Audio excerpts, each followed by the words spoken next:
Tim's arranged a treat for Fuzz, a drive in a forecourt quality traction Avant. Can you imagine? These cars, introduced in 1934, they must have been space age to people then. Look how smoothly it drives. It feels really planted and solid. It feels kind of modern in a way, but I can see... It does. This feels like a modern car that's been sort of retroed. Yeah, I know what you mean, actually. With this car, Citroen put the gearbox ahead of the engine to drive the front wheels. This allowed the Avant to sit about 6 inches lower than anything else on the road, which improved both its handling and gave it its distinctive looks. I wasn't expecting to love this car so much, but it's made me realise what we've got in the workshop now. It is absolutely tremendous. If that car ends up driving as well as this car, I'll be over the moon. This car is the paracetamol of the car world, in that you have a little drive in this and it takes away all your worries and pains and headaches and problems. Nice. It's nice, isn't it? It's a painkiller. It's so cool. Yeah. Look behind you. Look how big it is. It's like, massive. Yeah, that's not a car. That's a room.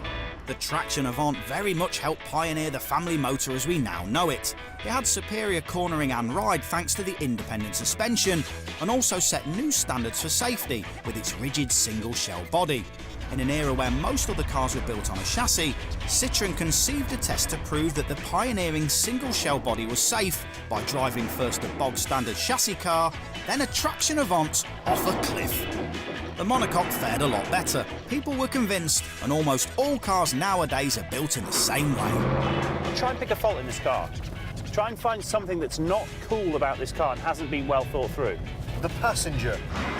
There's little doubt that technically the traction Avant was well ahead of its time, but what it evolved into went several steps further. I tell you what, this car was so advanced for its time. Absolutely. But if you want something that also owns the road, Fuzz, this thing, the DS, is just that car. After Andre Lefebvre designed the traction Avant, he didn't rest on his laurels. After 18 years of secret development, he unveiled the Citroen DS, and it became an overnight sensation. Introduced at the Paris Motor Show on the 5th of October 1955, by the end of the first day they'd taken 12,000 orders. Welcome to the jet age. Welcome to the 50s diner. Look around it. I tell you what, when I was a kid, we used to live in houses that were furnished with things like this. And look at the pedals. What's that? I've got a mushroom on the floor. That's my foot brake, isn't it? In France, DS is pronounced déesse, which means goddess. And even now, 60 years after it was launched, it still looks otherworldly. Can you imagine in 1955, when these cars were first introduced, this must have looked like it had come from another planet. Come on, you just gotta love driving cars like this. It's so different. Technology at the cutting edge of design at the time. I hear all that, but it's really weird to drive this, but it's cool.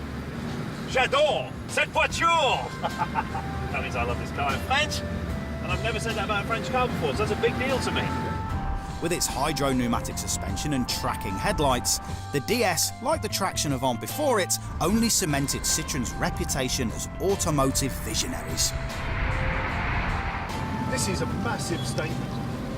This is Citroen. It is. Just that. It is. Yeah. Citroen aren't as cool as this anymore. This car screams cool. Come on, Citroen. Make another one of these. Seriously, make another one. I'll buy one. You've got 2 orders right here. Yeah.